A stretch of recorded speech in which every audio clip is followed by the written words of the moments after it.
délégation boobee nga xamante ne ñu ngi ko doon waxtaanee ci université Cheikh Anta Diop ñu gis li nga xamante ne moom moo di taxawaayub Sénégal ci position bi nga xamante ne moom la daal di am jël ko ci li nga xam ne moom moo di Palestine est-ce que démarche bi dina wone li nga xamante ne moom moo di jàppale wala dafay daal di nekk loo xamante ne tey jii nii mën nañ ne dina gën a ñoŋal wàllum diplomatie entre Palestine ak réew mi di Sénégal. Oui, effectivement, ça c'est des initiatives et c'est de belles initiatives yoo xamante ne dañ ko war di wéy di amal.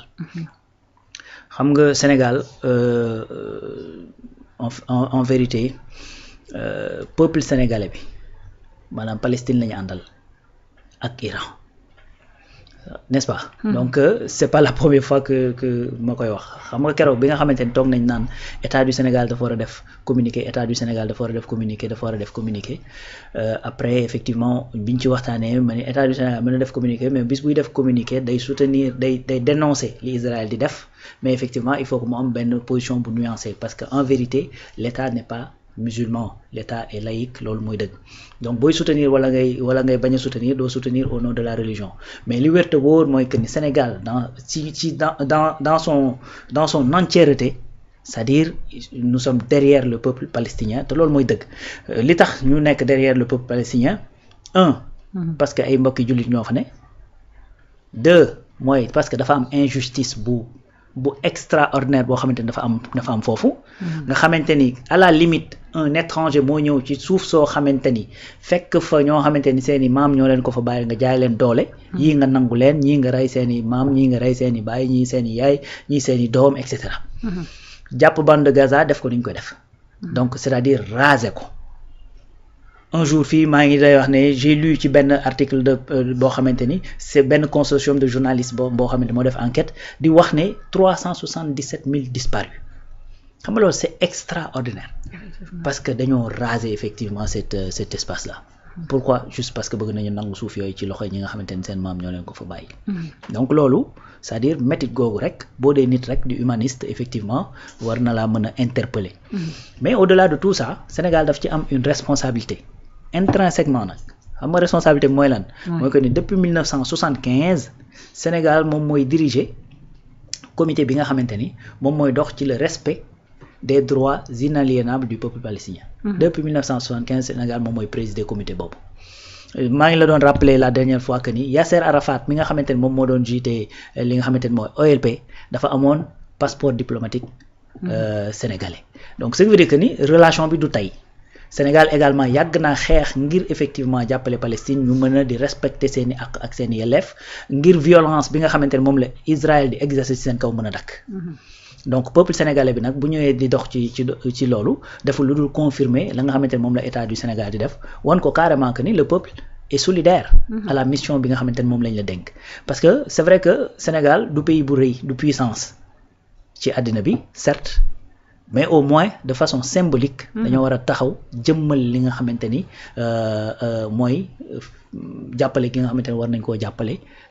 ñi nga xamante ni mooy Palestine moo tax ces genres d'initiative man sincèrement je les salue et puis souvent sax dañ ci war di boole di génn def ay rassemblement xam nga bi ñuy njëkk a wax ci affaire songu Iran bi bi ñuy waxtaan fii dama leen ne bokk na ci liy poussé Israël mu songu entre autres raisons mooy bëgg nit ñi détourner le regard ci li nga xamante ne mooy xew Gaza depuis Iran Israël bi mu amee ba tey ñaata yoon nga dégg sur plateau ñuy wax li nga xamante ne mi ngi xew Gaza te continuer di fa xew. et que ñu ngi continuer woon doon def li ñuy def.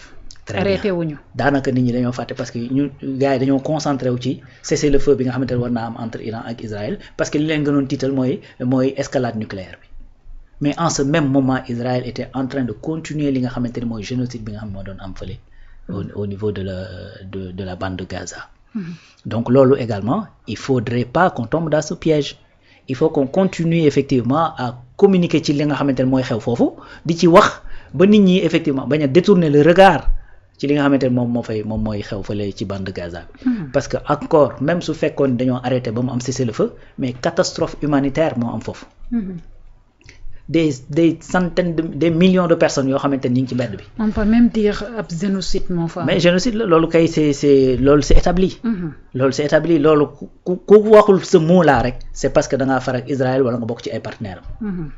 n'est-ce pas mais aujourd'hui li nga xamante ne moom mooy xew Gaza c'est-à-dire Israël dafa def lële entre autres raisons pour détourner le regard ci Gaza moo tax ces genres d'initiative encore une fois il faut qu'on continue à les faire beneen affaire mooy président Bassirou Diomaye Faye day dem ONU te seen réunion bu mujj bi biñ ko jëkkee jàpp li taxoon ñu pousse ko bokkoon na ci problème bii amoon entre Israël ak Iran effectivement keroog bi mu demee Espagne nga xamante ne lam fa doon wax yi mooy wàllu financer le développement ku ne dégg na li mu wax ci Israël ni mu doxalee ak Iran mu ne tey li xew fii mooy lenn ONU ci boppam moo am problème ndax Société des Nations mu leen damay reprendre même l'ancienne expression bu ONU et comme je disais ici sur ce plateau ne woon naa leen bu ñu deful ndànk ONU na Société des Nations defoon lay def mooy tas parce que ONU est en train de faillir à la mission bi nga xamante ne moo taxoon ñu créé ko président Bassirou Diomaye Faye rappelé na leen ko ne leen dañoo dem ba àdduna bi fi mu toll mooy bu amee ay conflit ONU sax mënatu koo régler léegi ay initiative privée ñooy jóg pour mën a régler problème boobu mooy États-Unis jóg dem wax ak kii beneen pays jóg dem wax ak kële Turquie ñëw et cetera pour ñu mën a régler le problème ONU dafay mel ni dañ ko fiy jéggi parce que ONU mënatul régler absolument rien du tout dafa mel ni dafa faillir mission dafa faillir bien sûr parce que amul benn mission benn conflit boo xamante ni sur ces 50 dernières années wala boog sur ces 60 dernières années depuis la crise des missiles de Cuba man gisuma crise buñ ne ONU moo ko réglé gisuma ko même jàmm yi nga xamante ne amoon na déjà entre palestiniens ak israéliens boo xoolee c'était sous la houlette des États-Unis ñoom ñooy dem fexe ba ñu daje fële ca Camp David ñu waxtaan après daal di trouver ay accords n'est-ce pas loolu fee la ko waxee Espagne nga xamante ne leneen a ko fa yóbboon donc imagine-toi bis bu demee nag à la tribune des Nations Unies c'est-à-dire on va encore assister à un discours boo xamante ni ça va résonner à travers le monde comme ni mu ko defee woon la dernière fois donc bien sûr dina gëm naa ni il va parler de cette question de la Palestine en plus effectivement bien entendu des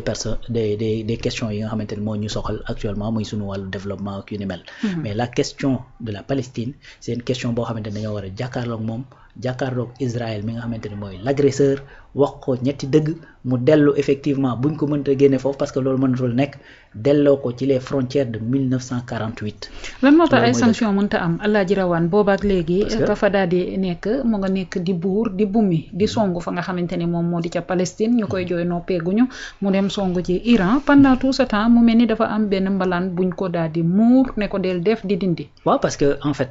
encore je vais te renvoyer au discours bi président Bassirou Diomaye Faye def keroog en Espagne. xam nga lu mu leen wax dañ leen bokk na ci problème yi am ONU mooy àddina bi yëpp bu ñu tënkoo jàpp ne lii mooy yoon bi ñu war a doxal pour jàmm àddina bi. benn pays bu ne man gisuma loolu daal di opposer droit de veto li àddina bi wax yëpp dañ koy teg à côté def moom li mu wax. les plus de 190 pays yi nekk fële. yi nekk aux Nations Unies.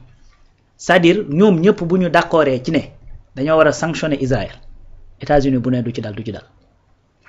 ñoom ñëpp bu ñu d'accordoon ne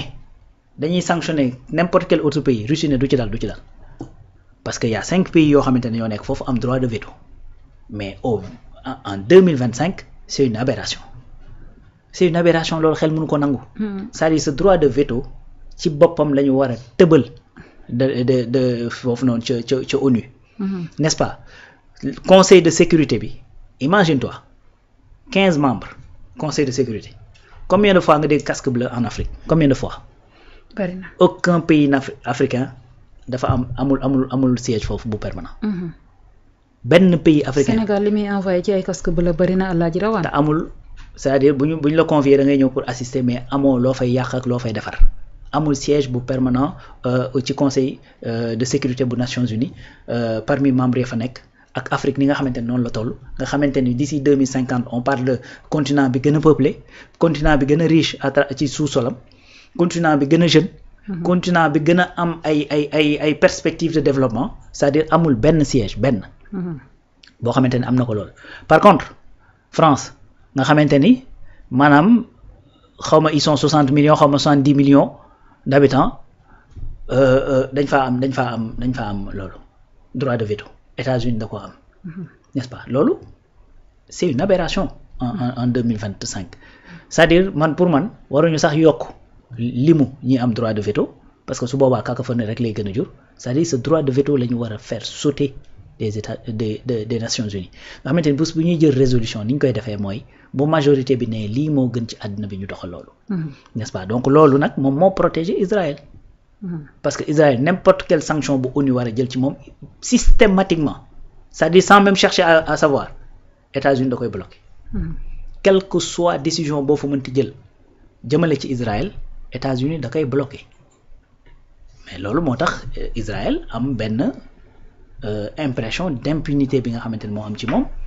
muy mën a def lii muy def bande de Gaza nit ñi toog lu toll ni Nations Unies toog ñuy indigné wu rek di indigné wu comme si amuñu des leviers pour mën a régler ce problème loolu moo ko indi ils sont sous la protection des Américains et que cessez-le-feu bi nga xamante ni moom Donald Trump daal dina koy def jamono ji nga xamante ni ay hostilité mu ngi daal di am diggante Iran Israël mu def cessez-le-feu ñu gis ni cessez-le-feu boobu ba tey gars yi ñu ngi koy daal di respecter et pourquoi réew mu mel ni États-Unis Donald Trump leur président de la République ni mu ko mën a defee entre les deux pays mënu ko def entre fi nga xamante ni moom moo di Palestine ak Israël cessez-le-feu boobu am ci parce que Palestine du Iran Israël li coow li bari mësta jàkkaarloo un état organisé di xeexam ay milices rek Hezbollah fii Fatah fële nu ma koy tuddee ci maay fàtte sax beneen organisation bi donc c'est-à-dire ay milices rek lay xeexal beneen affaire état yi mu jot a xeexal bañ ne da leen a gagné comme li nga xamante ni mooy xeexu 1948 bi. da leen a waaxu ni mu def Iran nii noonu la leen def dañ ne ba xër ñett balaa ñoo ñuy préparer mu songu leen daal di récupérer le Sinaï yi gagné Ligue arabe bi noonu la leen yàgg def donc looloo tax mais c'était la première fois mu jàkkaarloo un état bien organisé boo xamante ne nag depuis des années ñu ngi liggéey di préparer au jour bi nga xamante ne moom la ñu war a jàkkaarloo Israël. donc loolu bokkul. su boobaa c'est-à-dire y a une menace boo xamante ni dafay peser plus sur Israël n'est-ce pas beneen affaire mooy dafa am benn menace d'escalade aussi bu am parce que Israël ni mu amee ay alliés ben Iran noonu la amee ay alliés Pakistan dafa nekk à côté n'est-ce pas donc l'empire perse demoon ba Pakistan nekk allié Iran ba pare toog ne bis bu ñu utiliser l'arme nucléaire foofu moom dana utiliser arme nucléaire am parce que puissance nucléaire la. Russie tamit nekk effectivement un partenaire militaire solide bu nekk derrière Iran ku ne xam na ni pendant la crise ministre bi nga xamante ni moo yor wàllu kii bi défense ak yu demee noonu Russie. dem na Corée du Nord moom gars yi dañ doon wax ne waaye ñu ni ko sa coiffeur bi kii na ba mu dugg ci xeex bi la doon xaar n'est-ce pas donc loolu dafa taxawoon très bien léegi loolu dafa taxawoon seen kanam. risque d'escalade boobu mais risque boobu amul Palestine risque boobu moo amul Palestine. kon Palestine dafa ñàkk li nga xamante ni mooy jàppale. noonu la demee parce que en vérité même les pays arabes yi nga xamante ni. ñooy ay moroomu arabu Palestine xam nga tey xam nga iranien yi bu ko pays arabe yi jàppalewul mën nga koo comprendre parce que du ñu ay arabe mën nañ ne du ñu ay arabe mais tey yow Palestine nga xam ne ay arabe fa ne. pays arabes yi wër ko pays arabes yi ko wër yëpp. am ay bases militaires surtout la Ligue islamique. c'est ça am ay bases militaires américaines. pays yi ko wër yëpp. waaw ñooñu def benn ce qu'on appelle les accords d'Abraham mooy ñun ñi nga xamante ni ñun ñooy ay sëtu Ibrahim nañu booloo suñu ay doole te loolu dañ cee boole israéliens yi tu vois donc voilà effectivement li tax waa ji wéet foofu beneen affaire comment tu peux comprendre Arabie Saoudite ma ngay bombarder Yémen. ñaari pays yoo xamante ni c'est des pays musulmans ay pays yoo xamante ni c'est des pays voilà frères en l'islam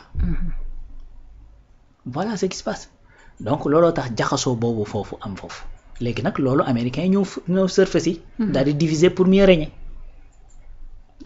régner donc loolu moo fa am donc Palestine ci boppam moo amul taxaw bi ci war occidentaux yi seetaan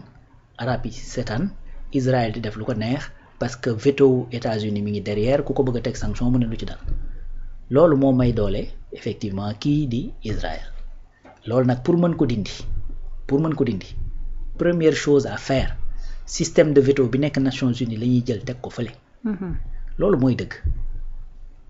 parce que loolu tant que dañul mënoo def benn sanction contre effectivement ñi nga xamante ni moom mooy loolu Russie sanction yi waa ji di wax ni mais sanction yooyu jaarul ONU de moom moo xool gis ne effectivement maîtriser na le marché des capitaux maîtriser na effectivement le marché international lu jëm ci wàllu yenn lu jëm ci wàllu gaz beeg yu demee noonu ay sociétés ñu ngi nekk ci yenn secteurs yi mu ne bu leen liggéey ak Russie loolu la de. mais mënoo jaar ONU daal di sanctionner Russie. même su fekkoon entre guillemets tey Russie dafa tooñoo Ukraine mënuloo ko dara loo fa voté ay diplomate am ñëw ne veto. loolu problème bi donc loolu bu ñu ko kase woon rek immédiatement di nga am ay leviers yoo xamante ne à partir de l'ONU di nga mën a def ay sanctions ci yenn pays yi nga xamante ne dañuy agresser d'autres. yaa ngi koy daal di wax moom recteur Kandji bu nekk fii ci diwaanu ko université Cheikh Anta Diop bu Ndakaaru mu ngi fàttali ne nga ni tey ca ndaje ma daan ne ci atum 1992 université Cheikh Anta Diop bu Dakar dafa élevé woon Nelson Mandela au rang du docteur honoris causa waxtu boobee nag mu daal di ne ci xeex bi nga xamante ne ñu ngi ko doon xeex contre l'apartheid waxtu boobee mu daan ne façon boobee nga xamante ne moom la ñu daal di taxawee woon jël position université bu Dakar tey lay gën a jël position